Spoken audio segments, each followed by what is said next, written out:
साथियों, आज जून माह की करंट अफेयर की तीसरी क्लास होने वाली है और राजस्थान का ये करंट अफेयर आपके हर एग्जाम के लिए जो है 100% एग्जाम में क्वेश्चन मिल जाएंगे।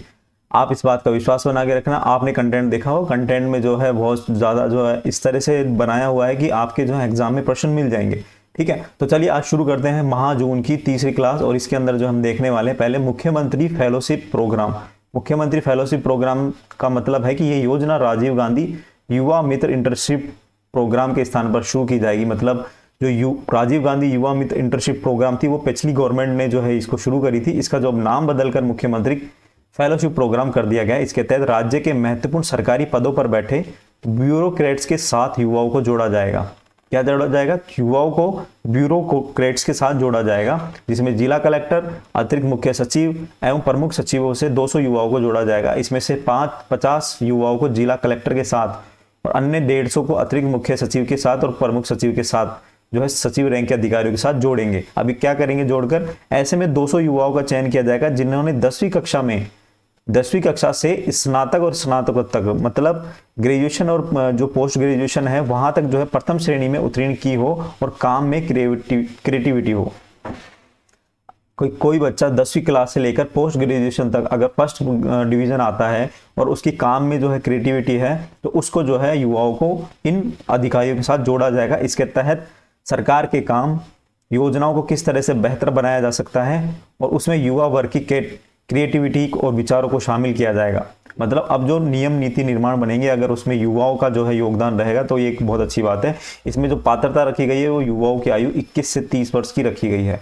ठीक है, क्या रखी गई है? पात्रता 21 से 30 वर्ष। पूछा जा सकता है एग्जाम में कि इसमें जो है मुख्यमंत्री फेलोशिप प्रोग्राम के अंदर जो पात्रता रखी गई है वो 21 से 30 वर्ष है, ये ध्यान रखना। इस प्रोग्राम के तहत युवाओं को 2 साल तक काम करेंगे। युवा कितने साल तक काम करेंगे? 2 साल तक काम करेंगे और फिर 1 साल तक उन्हें आगे भी बढ़ाया जा सकता है। मतलब एक तरह से 2 साल के लिए इनका जो है एग्रीमेंट होगा और 2 साल के बाद इसको आगे भी बढ़ाया जा सकता है, ये लिखा हुआ है ना। नरेगा बांध प्रोजेक्ट की बात करें तो ये हाड़ौती क्षेत्र की सबसे बड़ी जल योजना है। हाड़ौती क्षेत्र की सबसे बड़ी जल योजना कौन सी? नरेगा बांध प्रोजेक्ट। इससे जो है नरेगा बांध को जल आपूर्ति की जाएगी। नरेगा बांध कहां पर है? कोटा और बूंदी जिले के ऐसे 449 गांवों में नदी का पानी पहुंचाया जाएगा। इसमें जो है पार्वती काली सिंध चंबल, ये देखो पार्वती काली सिंध और चंबल PKC है ना, और ERCP ईस्टर्न रिवर है ना, ये वाली है ना कॉरिडोर परियोजना, कैनाल परियोजना। इसके तहत नरेगा बांध पर इंटेक वेल बनाकर इटावा, सुल्तानपुर, लाडपुर, केशवराय पाटन, खापरेन, खातौली सहित अन्य जगह पाइपलाइनों से घरों तक पानी पहुंचाया जाना है। तो आपको पता है जो पूर्वी राजस्थानी नहर योजना थी, जो ईस्टर्न राजस्थान कैनाल प्रोजेक्ट है, ईस्टर्न राजस्थान कैनाल प्रोजेक्ट है, उसका नाम जो है अब PKC ERCP कर दिया गया है। PKC मतलब पार्वती काली सिंध और चंबल नदी को भी इसमें जो है जोड़ा जा रहा है। यह प्रोजेक्ट 2 वर्षों में पूरा होगा और इसमें इसमें 3 जगह इटावा, सुल्तानपुर और कापरेन में क्या है फिल्टर प्लांट बनाए जाएंगे।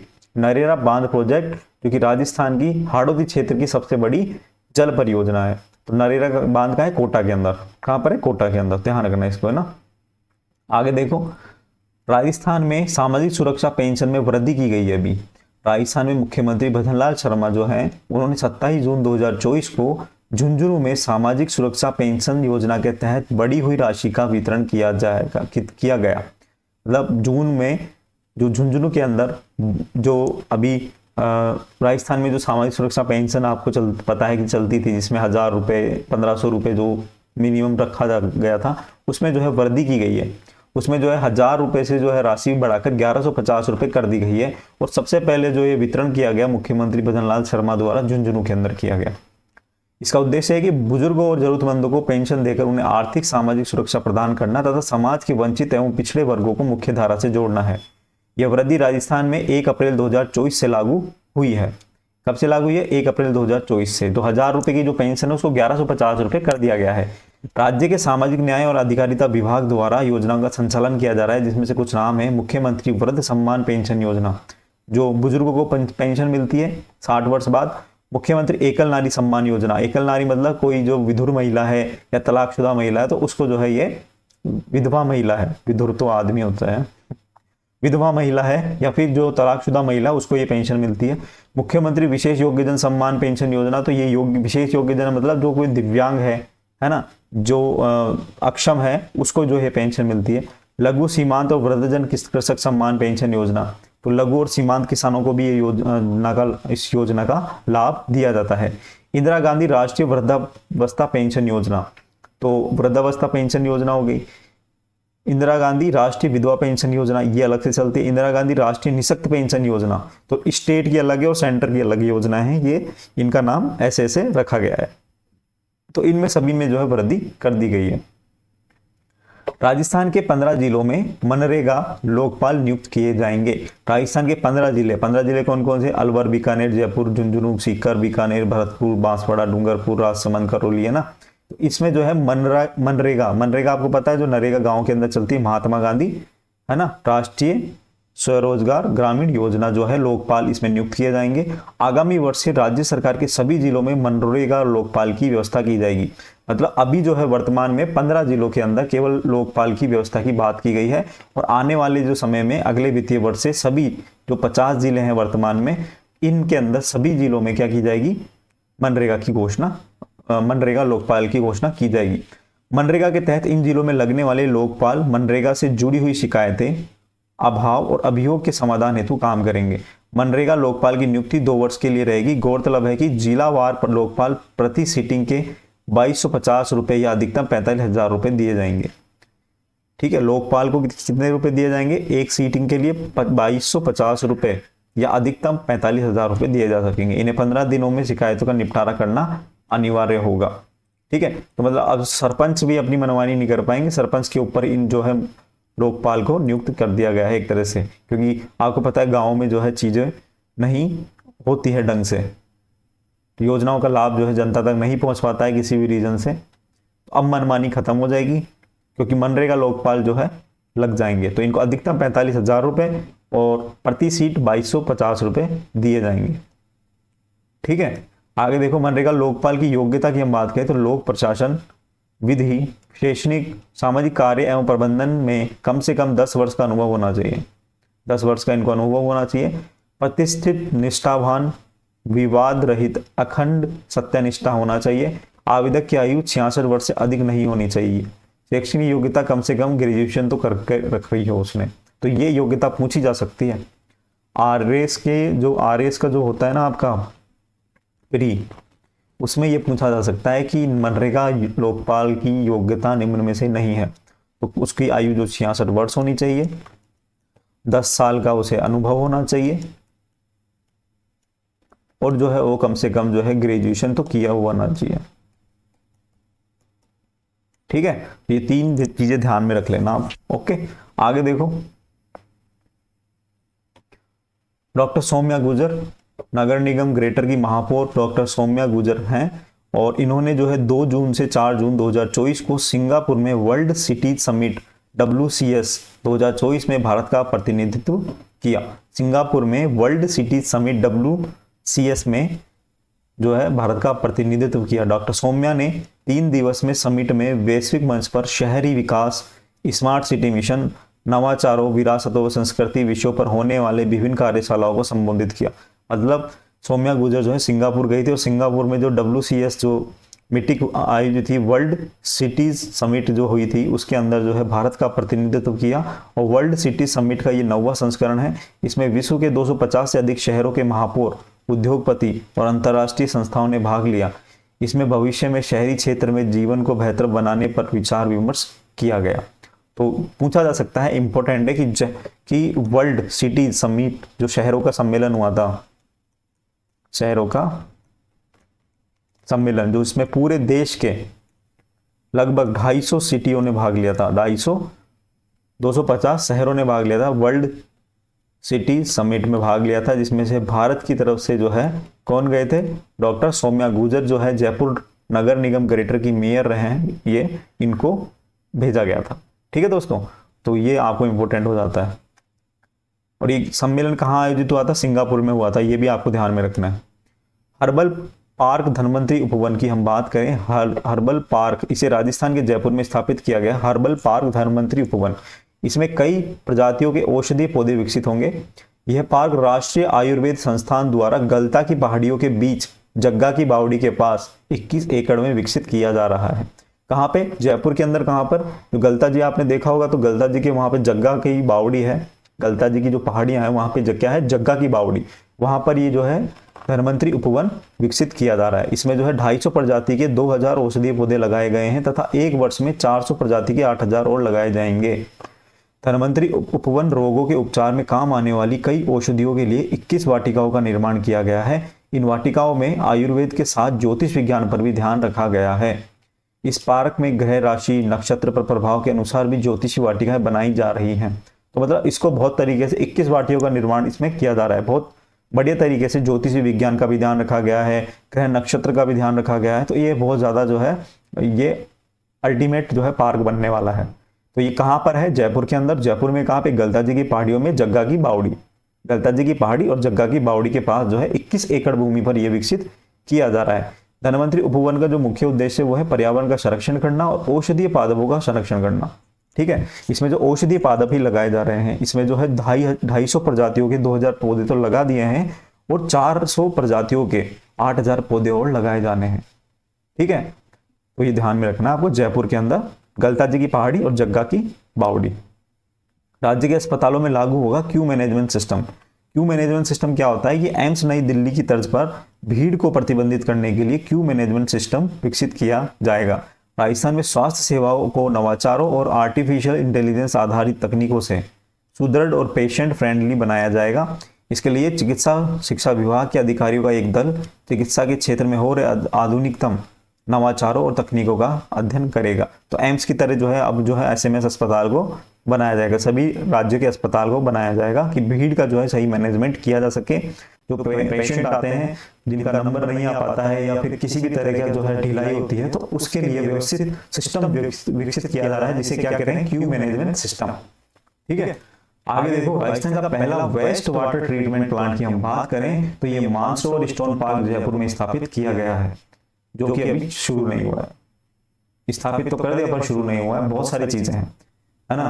सीवरेज के पानी को साफ कर पौधों तक पहुंचाया जाएगा। सीवरेज के पानी को साफ कर, जब सीवरेज का पानी साफ हो जाएगा दोस्तों, तो पानी की समस्या का जो है निस्तारण हो जाएगा। सीवरेज के पानी का जो ट्रीटमेंट प्लांट है उसे बोलते हैं waste water treatment plant. Waste water मतलब जो अनुपयोगी पानी है उसका जो है ट्रीटमेंट करके पौधों तक जो है पानी पहुंचाया जाएगा। राजस्थान नगरीय आधारभूत विकास परियोजना RUIDP ने मानसरोवर के स्टोन पार्क में नई तकनीकी से स्मॉल STP लगाया है।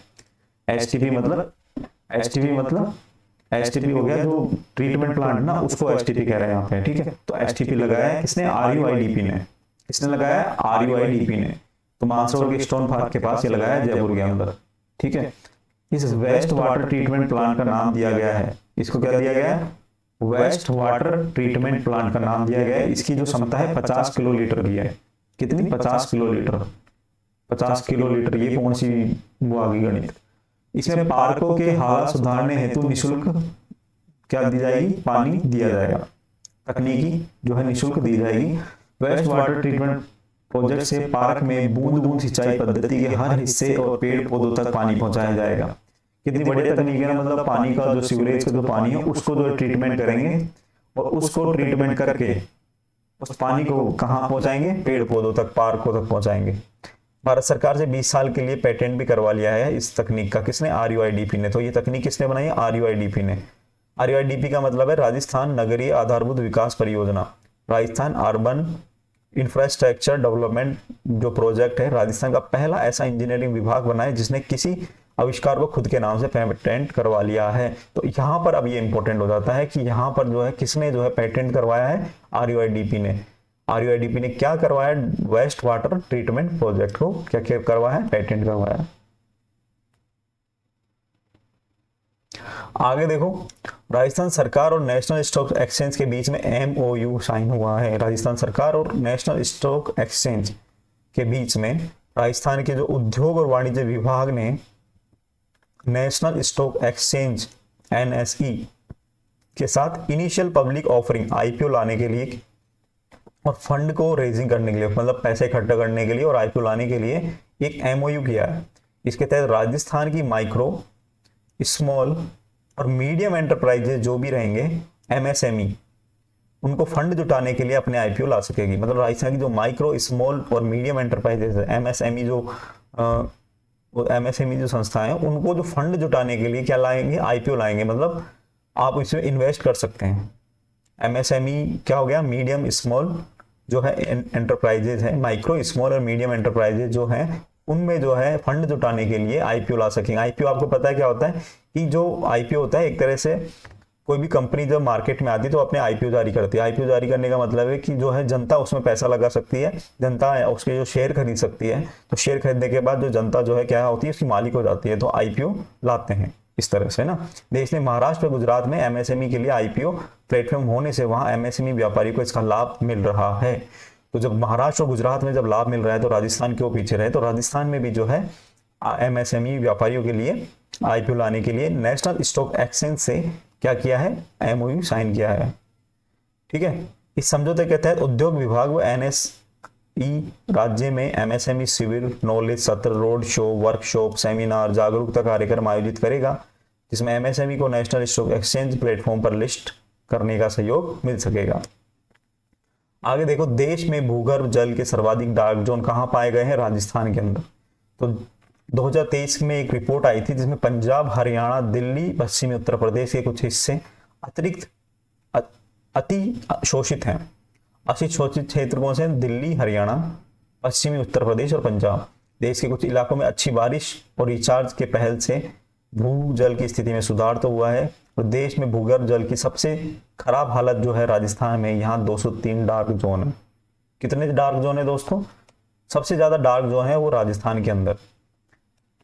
तो देश में 6533 ब्लॉकों में से 27% में तो भूजल काफी जल जो है नीचे स्तर पर चला गया है। इसमें जो है 11% डार्क जोनों की श्रेणी में है। मतलब 27% जो ब्लॉक्स हैं उसमें जो है पानी बिल्कुल नीचे चला गया है। इसमें राजस्थान और गुजरात के कुछ हिस्से अत्यधिक जल शोषण की श्रेणी में आते हैं। और राजस्थान गुजरात में तो बहुत ज्यादा हालत खराब है। सबसे ज्यादा जो है डार्क जोन राजस्थान में है, उसके बाद जो है गुजरात का नंबर आता है। इन सर्वेक्षण के अनुसार कर्नाटक, तमिलनाडु के कुछ हिस्से, प्रायद्वीपीय भारत का दक्षिणी भाग, तेलंगाना और आंध्र प्रदेश में कठोर सतह के कारण भूजल उपलब्धता सबसे कम है। भूजल उपलब्ध क्योंकि वहां कठोर जल है, कठोर सतह है, तो कठोर सतह में पानी जो है नीचे नहीं जा पा रहा है ना, पानी ऊपर ही रह जाता है। तो इसलिए जो वहां पर भी जो है डार्क जोन बन चुके हैं। तो ये आपको ध्यान रखना है कि जो सबसे ज्यादा डार्क जोन 203 कहाँ है, राजस्थान में। आईआईटी जोधपुर ने ई व्हीकल के लिए स्मार्ट चार्जिंग अडेप्टर विकसित किया है। इलेक्ट्रॉनिक व्हीकल ईवी को आपातकालीन स्थिति में चार्ज करने के लिए आईआईटी जोधपुर ने एक चार्जिंग अडेप्टर विकसित किया है, जिसे रास्ते में कहीं भी गाड़ी को बंद होने पर सोलर से आसानी से गाड़ी को चार्ज कर सकते हैं। इलेक्ट्रिक व्हीकल का आपने देखा होगा, इलेक्ट्रिक व्हीकल एक तो जो होती है दोपहिया वाहन है ना, 2 व्हीलर, और एक होती है 4 व्हीलर। तो 2 व्हीलर की रेंज होती है मैक्सिमम 100 किलोमीटर है ना, तो अपन इसको लोकल में यूज करते हैं। 4 व्हीलर की लगभग 300 किलोमीटर मानो। ठीक है, जब 300 किलोमीटर होती है तो इसको अपन लॉन्ग रूट पे नहीं लेके जा सकते। कहाँ पे नहीं ले जा सकते, लॉन्ग रूट पे नहीं लेके जा सकते। क्यों नहीं लेके जा सकते, क्योंकि अभी जो है इलेक्ट्रिक व्हीकल तो आ गए, लेकिन वहां पर क्या इंफ्रास्ट्रक्चर इतना डेवलपमेंट नहीं है आपकी कहीं पे भी उसको चार्ज कर लो। कहीं चार्जिंग स्टेशन नहीं मिलते हैं, अगर मिलते हैं तो वो खराब मिलते हैं। तो इसको ध्यान में रखते हुए आईआईटी जोधपुर ने एक सोलर जो है इलेक्ट्रिक चार्जर इसमें विकसित करने की बात कही है। कि इन्होंने क्या किया है कि रास्ते में भी कहीं भी जो है चार्जिंग खत्म हो जाती है, गाड़ी बंद हो जाती है, तो सोलर से आसानी से गाड़ी को चार्ज कर सकेंगे। किससे, सोलर ऊर्जा से। कितनी बढ़िया जो है इनिशिएटिव लिया है। अब वर्तमान में ईवी की बैटरी ग्रिड से चार्ज होती है। सोलर पैनल भी इन्वर्टर कन्वर्टर के जरिए ग्रिड से जुड़ सकते हैं, लेकिन सीधा सोलर पैनल से बिजली नहीं ले सकते। आईआईटी जोधपुर के इलेक्ट्रिकल इंजीनियर विभाग के डॉक्टर निशांत कुमार ने इस एडाप्टर को विकसित किया है। यह एडाप्टर सोलर पैनल से सीधे बिजली ले सकेगा। इस एडाप्टर में विशेष एल्गोरिदम है जो अधिकतम पावर पॉइंट ट्रैकिंग पर काम करता है। ये किसी भी वोल्टेज से सोलर पैनल से बिजली से ईवी की बैटरी इमरजेंसी में चार्ज कर देगा।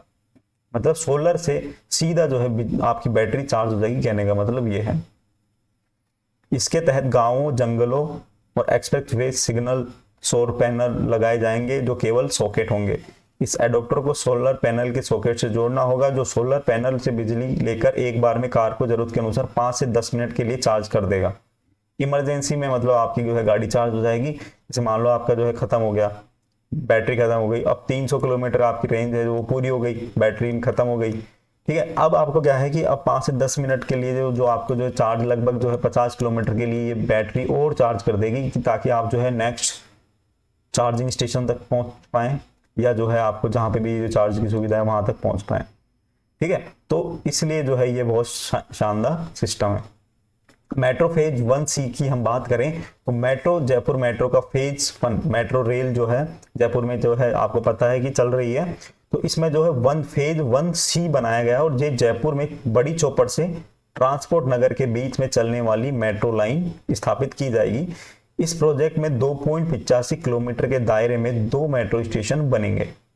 इसमें पहला स्टेशन रामगंज में होगा और दूसरा स्टेशन कहाँ होगा, ट्रांसपोर्ट नगर पर होगा।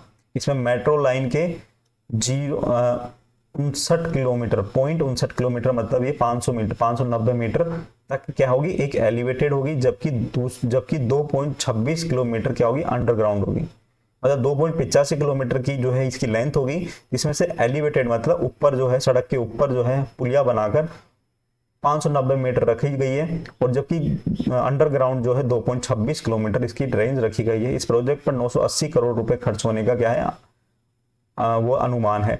इसे 2027 में पूरा करने का लक्ष्य रखा गया है।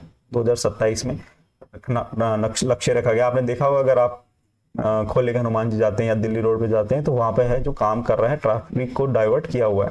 आगे देखो, देश का पहला LGBT India's got talent show, LGBT India's got talent show and beauty contest आयोजित हुआ है। वो उसका आयोजन कहाँ किया गया है, 28 जून को जयपुर में। LGBT कम्युनिटी क्या होती है आपको पता होगा, जैसे लेस्बियन, गे, बायोसेक्सुअल है ना, और ट्रांसजेंडर। LGBT मतलब लेस्बियन, गे, बी का मतलब हो गया बायोसेक्सुअल, और टी का मतलब हो गया ट्रांसजेंडर। इनके लिए भी एक टैलेंट शो और जो है और ब्यूटी कॉन्टेस्ट का आयोजन जयपुर में किया गया 28 जून को। इसका आयोजन श्री हरि वैश्विक वैष्णव संस्थान द्वारा किया गया। इस कार्यक्रम का उद्देश्य था कि ट्रांसजेंडर में छिपी हुई कला और संस्कृति को मंच पर प्रदर्शन करना। इस कार्यक्रम में देश भर से LGBT कम्युनिटी के 40 प्रतियोगियों ने भाग लिया था। ठीक है दोस्तों, तो ये ध्यान रखना, LGBT कम्युनिटी का जो शो हुआ था वो कहाँ हुआ था, जयपुर में हुआ था 28 जून को। और किसने करवाया था, श्री हरि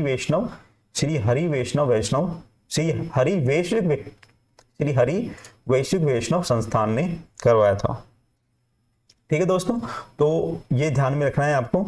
और आज की क्लास को हम यहीं पे समाप्त करेंगे, और फिर नेक्स्ट क्लास में देखेंगे हमारा करंट अफेयर।